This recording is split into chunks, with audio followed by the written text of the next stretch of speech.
Assalamu alaikum wa rahmatullahi wa barakatuh. Let's talk about the Dubai real estate boom and potentially why Dubai is the future of global real estate. Here's a few things you need to know, in my personal opinion. Look, I want to give you a little bit of a disclaimer. I was born and raised in Dubai. My family is fourth generation in Dubai. My grandfather, father, myself, my children are based in Dubai or were based in Dubai. And I've lived about 7 years in Toronto, Canada. So, and I've traveled a little bit, not tons and tons like some of you might have. Some of you have got 30 countries, mashallah, on your list, hundreds of countries for some of you. I've done a fair bit, but I'm continuing to travel. And there's lots of great places in the world to visit. Dubai, in my personal opinion, has its own personal charm. It's a city that has its unique capabilities and unique offerings. And as a country in the United Arab Emirates, I am maybe a little bit biased, but there's less other countries that compete with the United Arab Emirates on how welcoming it is, how open it is to business, how open it is for you as anybody from anywhere in the world. There's 200 plus nationalities that live in Dubai to come here, start a business, start working, and succeeding. One of the unique attributes that I've seen in the United Arab Emirates, mashallah, may Allah bless this country, the rulers, the people, the citizens, and all the expats as well, is when they see others succeeding, they cheer them on. Allahu Akbar, mashallah. Like, this is unique. And I'm not going to say it's unique to UAE. I'm sure there's other countries also that you find that it's unique for. But I don't want to name some countries, but in some other countries, you might actually do well. And there's other people who are just looking to come after you. Like, I've got clients from some countries where they've got strong tax regimes. And they talk about the moment they do well, the tax authorities come and question them. Like, you've bought 3 cars, you have bought a house. And the guy says, like, and this is somebody on YouTube. You can find him. He's a famous personality, and he talks about how he turned 2 companies into unicorns. A unicorn's like $1 billion company, right? He's worked hard at business, and then the local tax authorities come and tell him, like, by the way, you bought these 3 cars and a house last year. Guys, the guy's been working hard. Imagine how much tax he puts into the tax revenues authorities. But in the United Arab Emirates, Allahu Akbar, mashallah, you do well, everybody's happy for you. Generally speaking, everybody's happy. They're there to applaud you, okay? Now, how does that link to real estate? Look, Dubai, I still believe, is on the brink or the cusp of greatness. Like, the revolution in Dubai real estate that started about 20 years ago when His Highness Sheikh Mohammed bin Rashid Al Maktoum, he opened up the doors to anybody from anywhere to be able to own a property in Dubai. It opened up in specific areas which are known as freehold areas, but those freehold areas have been expanding many other areas. I think in the beginning it started like 3-4 areas, and now it's many areas. I've lost count. It's probably over 40 different areas of Dubai which are 100% freehold, right? So he kickstarted that with the decree that allowed people to own a property. But the last 20 years, like, people think about it and be like, oh man, the cycles are rough. What people don't realize, a lot of people have made millions in Dubai real estate. Why? And you question me, like, yes, people have made millions because if you just pick up one community in Arabian Ranches or Palm Jumeirah or Dubai Marina, where houses were like, I don't know, a couple of $100,000 in the beginning, those properties are now worth millions of dollars. So if you had bought there and just held it, in 20 years, your property has gone up 3-fold, 4-fold in dollar value. Even adjusted for inflation. That's interesting. So I think the revolution still to come, or the cusp of greatness is still there. And I'm going to talk about 3 or 4 things why investors worldwide are already flocking to Dubai and why you might want to consider Dubai as the future of global real estate. As the future of global real estate, the United Arab Emirates. I want to share very basic trends that everybody knows about this. And I want to talk about infrastructure, the tax regime, and the strategy around it, right? What they're doing, why it's such a strategic location. Let's talk about the infrastructure, okay? Now, I want you to imagine 200, 300 years ago, what did infrastructure really mean? Or if you lived someplace, what did it mean for you to be able to live there? A couple of things, right? So you needed at least some source of water.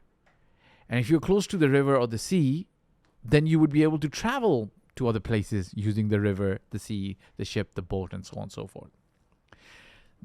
Today's parlance for infrastructure is road network, metro stations, aeroplanes, great sea freight, right? To bring in goods, to send goods. Dubai scores very high, if not 10, then very close to 10 in all these areas.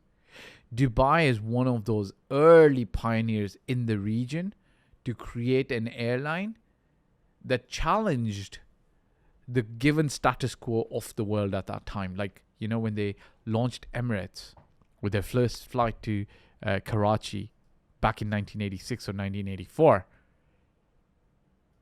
nobody knew how big Emirates would become and what it would mean to the world in terms of global transport, linking the entire world. Today, I believe like air travel becoming easier and more accessible is due to these airlines pioneering, right? And making it more accessible, right? Building bigger airports, buying bigger airplanes, making it more economical. But what Emirates has done as a hub and spoke model is created Dubai from an infrastructure perspective, or the United Arab Emirates. If you live in the UAE or in Dubai, you can pretty much fly anywhere in the world within the next 2 or 3 days, right? Back in the day when I was growing up, it used to be, I remember first time I traveled to London. For whatever reason, we used PIA, Pakistan International Airlines. That I'm from Pakistan, so I guess that's one reason. But my father used to work with the government here. We used to get tickets, and I guess PIA was one of the flights that we could get. But PIA used to fly to London from Dubai once a week. Oh no, I know. And Emirates that was available was just packed. In fact, I remember that first flight to London, 1997. That I flew to London, 1997. I think somewhere in July or August. I still remember clearly there were some Emiratis on the flight because obviously they probably couldn't find a seat on Emirates, right? So back in 1997, I couldn't fly with Emirates. There weren't a lot of other options perhaps, and PI used to fly one day a week. I think today Emirates flies about I'm sure it's more than 5 flights to London daily, right? So if you needed to fly to London and then catch a transfer to any other country, pull. So if you're based in Dubai as an international person, and it's a globalized world today, right? People are traveling, living in multiple cities. The infrastructure that's available from air travel perspective is amazing in the UAE, right? And if you can't fly out of Dubai, then you've got Abu Dhabi, which is just an hour and a half away, and it's got Etihad. Etihad is an international airline, great reputation, great service. You can fly with them anywhere, right? So from an infrastructure perspective, the United Arab Emirates and Dubai have invested a lot. And if you come into the city, the metro, the cars, the road network, it's amazing. Like you truly this is a standing joke with a lot of people. Like if you're in one of those other countries which are really coming up now, and a lot of millionaires and billionaires are coming in, you could probably pretty much buy a Lamborghini there, Ferrari there. But the road network's not at par with Dubai. So you can't really enjoy your cars, right? The safety, the security, I would consider that also to be in infrastructure, right? And then there's new projects that keep coming. Like, for instance, the Expo. If you think about it, Expo was held in Dubai in 2020. That entire area, the infrastructure has been saved. It's getting developed into a new mini city that's smart, sustainable, connected. People are going to start working there, are working there. So the investment in infrastructure that Dubai or the United Arab Emirates is spearheading, all of this value leads into the real estate space. Guys, you don't have to be a genius to go and travel around the world and then look at the infrastructure development or the way that a city is investing in infrastructure. You need to spend 2 days in a city to just make an evaluation. I remember, this is a funny story. I want to share this with you, and goes to speak about infrastructure development. I remember an investment. I remember it was the year 2020, and it could have been July or August. It was, the pandemic was global, the weird pandemic. And I had this habit, like coming to the office or going back from the office, I would drive through the airport. Why did I do it? Like, I missed traveling. I wanted to see people. There weren't a lot of people on the roads. So I would take a little detour through the airport. And I wouldn't stop at the airport because you couldn't go inside. You couldn't park your car. I would just go through the airport. Try to imagine this, like, all of the entire city of Dubai, just like other cities, was empty. Pretty much empty. The roads were empty. You were only allowed to be on the road if you had very specific work. Obviously, aeroplanes were not flying at that time, right? So the airport was pretty much empty as well. But I would still take a little bit of a detour, about 5-10 minutes away from my way back to home, and I would drive through the airport. Okay? So I would do this like almost daily or every other day. And this one day, I swear I was passing through the airport. And the airport in Dubai, like other airports, the moment people come out of the arrival area or the departure area, there's always this area where you can drop off people or pick up people, right? The cars stop if you've seen an airport, international airport. In that area, there's always a pedestrian crossing for people to just cross over. So what do I see as I go in there and I'm just driving through? I see a single person or a couple of people. They've closed half the road. So imagine there's a block on half the road. They've closed it off. And what are they doing? They've got this paint canister and they're repainting the pedestrian crossing line. And I think about it. I'm like, wow, nobody knows when the airport's going to get opened again. Nobody knows when we're going to be using it again. Nobody knows when this pedestrian crossing is going to be used again. But most likely they had a schedule. Every 2 years or 3 years or 1 year, that pedestrian road crossing gets remarked to make it look fresh, nice, clean, and easy for people to cross the road. They follow the schedule. And I was pretty impressed by that. I was like, yes, you know what? That's what you're supposed to do. It's kind of like when the pandemic came, or the weird pandemic happened, there are people who just perhaps, I guess a lot of people let their weight go because we were all eating. But there are people who, they stuck to their routine, their regime, their bodybuilding, at-home exercise, right? That's what Dubai does. Dubai continues to invest in their infrastructure and they don't pull away. Okay? That's number one. Number two, tax-free. Do you hear bells and signs of money in your ears and eyes when you hear the word tax-free? What do I mean by tax-free? Think about this. There was a speaker on something online, and I saw him speak, and he put it in a very good way to the interviewer, and he said, it's difficult for us to understand when you guys have 30-40% taxes in parts of Europe, because that to me indicates that whoever is working for 12 months is working 3 to 4 months for free. Wow. Ooh. Wow. Think about it. If you were working 3 or 4 months, if you went into employment and your employer said, hey, you're going to work with us for 12 months. Like, think about it, right? You walk into your manager or CEO's office, or you walk into an interview and now you're sitting across the interviewer and they like you and you like them. And then there's this tricky, nice question about, hey, what kind of salary do you expect? And they're about to ask you this. And you say, this is what I want. Let's say $100,000, $200,000, $1 million. And they're like, done. You're hired. But what we're going to do is we're going to take $1 million. Let's say you're hired on $1 million a year. Well, we're going to take $1 million, divide it by 12. And then for 4 months, we're not going to pay you. Think about it. You better ask them, okay, well, what are you going to give me then in return? They'll probably tell you, we'll get you a great city to live in. We'll give you other things, which was the case, generally speaking. But now you might be like, do I really want this? Think about it. Dubai has, or the United Arab Emirates at the moment has no income tax. No income tax. And there is no capital gains tax. Think about it. Like if there was income tax here and you were living here, you'd be paying 20, 35, 10%, whatever, as tax on your income. But beyond that, when you invest in real estate and you sell for a profit after 5 years, 10 years, other countries charge 20% profit rates or tax rates on the profit. So if you make $100,000 profit, they take $20,000. That's pretty tricky. And now Dubai is encouraging people through the golden visa regime to come here, take a 10-year residency and live here. Live here, enjoy the place, right?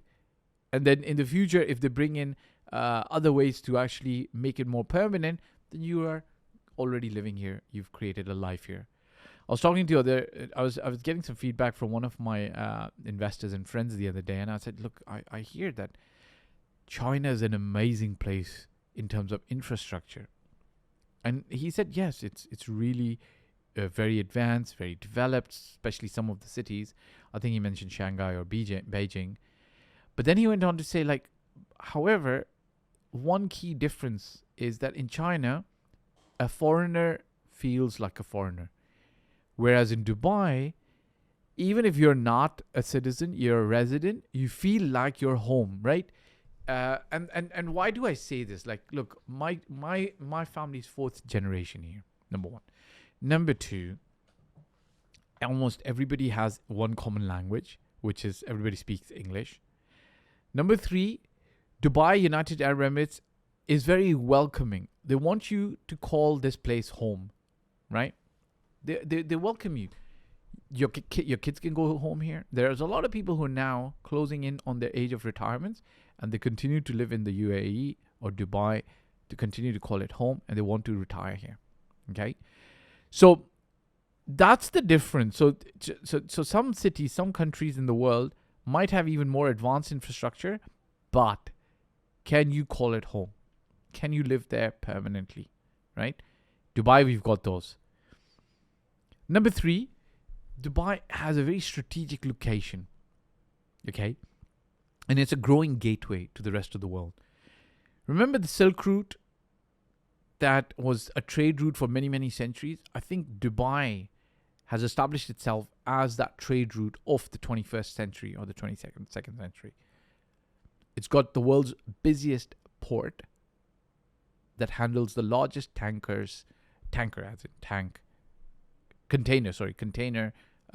volume.